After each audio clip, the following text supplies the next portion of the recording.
Hello everybody, Bandit Brains here and welcome back to another Valheim video. I just want to start off this video by saying thank you so much to each and every one of you guys who have been supporting this series so far. It means the world to me and I'm glad you're enjoying it. We make a massive amount of progress on the castle in this video, so I won't keep you waiting anymore. Let's jump right into the episode. To begin with, I wanted to tidy up everything that I got done in the last episode. I tend to have this bad habit of starting new things when I hadn't fully finished the previous thing, so I wanted to nip that in the bud and start off by tidying up these walls and making them at least double thick. Once I had done that, I revisited this gate area. I decided that I wanted this little recess part to make it look like the gate actually was contained between the two wall pieces here, and then I remade the gate between it. I saw a couple of comments saying that I should put some iron wood beams around it, but when I did this, they kind of sank into the wood and they didn't really stand out that much. Actually, now that I'm looking at it while I'm editing, I do think it looks much better than the wooden beams. It kind of gives it that stronger look, and yeah, I think I like it. Let me know what you think. After that, I finished off the towers. You've seen me do this, what, 3 times already? And it's going to be 6 by the end of this, so I'll keep this short. But I will say I add to the design a lot, and especially on the walls, it ends up looking really cool. Speaking of the walls, I went through a lot of back and forth with how I could do this, and you'll probably see me tear it down at least 5 times during these clips. But the finished product I am very happy with. It looks a lot different to the main town walls at the front, and it makes it look like the castle stands out and it belongs up on top of that hill.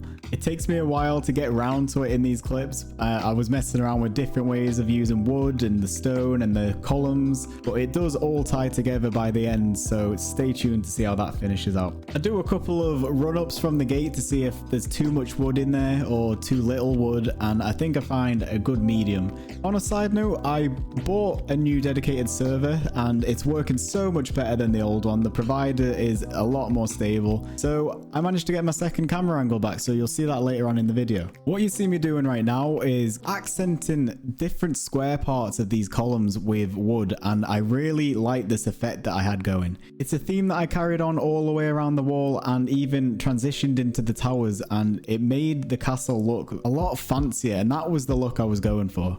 Oh look, more tower building. Let's fast forward that. Oh look, they're all done and looking very fancy indeed. And welcome back, second camera angle. So here I'm carrying on that wooden accent around the towers and connecting them up with more wooden features like the wooden support beams just underneath the outcrop. I also added a lip above the gate and accented that with the same wooden pattern, and this made things pop and tie together. That's a lot of peas and pops for a mic that doesn't have a pop filter, but I'm gonna keep saying it. And damn, that is a cool looking thumbnail. I think I'll take it.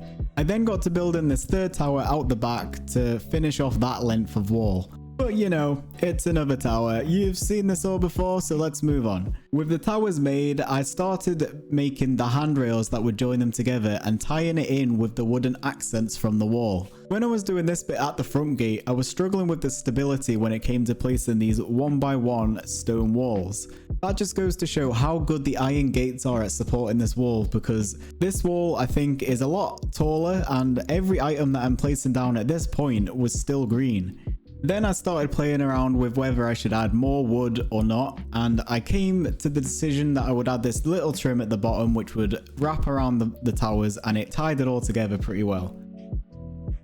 Right, so we've cleaned up everything that we started in the last episode, and now we can move on to the next thing. I wanted to get the main structure of the castle started, but I'd really been struggling with how I was going to deal with this level change here in front of the gate. Finally, I went with the idea that I was going to start the building from down here and make it tower up above you as you entered through the gate.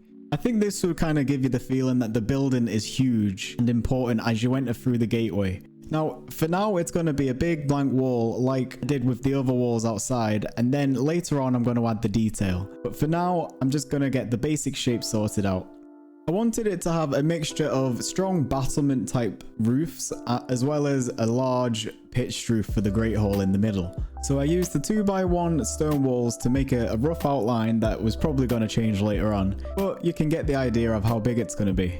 Once I started feeling happy with the outline, I started using the iron gates to build up the structure so that I could keep a good stability level all the way up. Again, you can probably see me chopping and changing with the design here because nothing really stays the same until the walls start to go up. And I actually get a good idea as to how big in scale the certain rooms are going to be.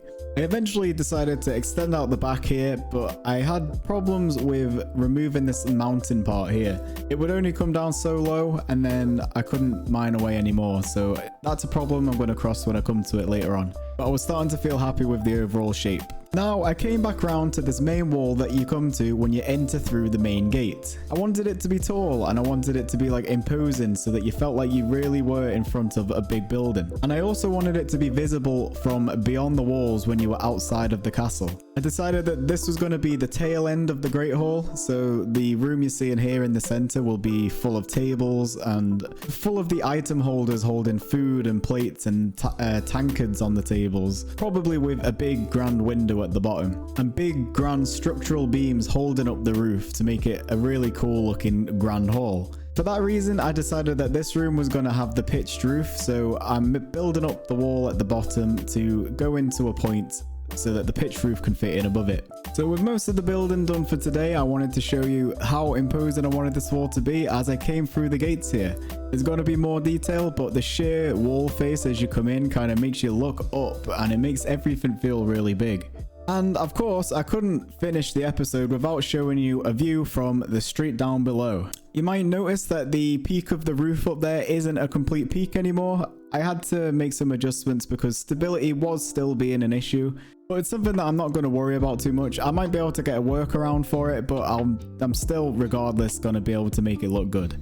I think this might be a format I do for the videos. I'll finish off what I started in the last episode and I'll leave it with things that need to be done for the next episode so you know what's coming. But for this video, we're coming to an end. I'd like to say thank you very much for everyone who's subscribed so far and who has been liking the videos. I really appreciate it. And if you've got this far, thank you so much for all your support. And with that said, I thank you for watching this video and I'll see you in the next one.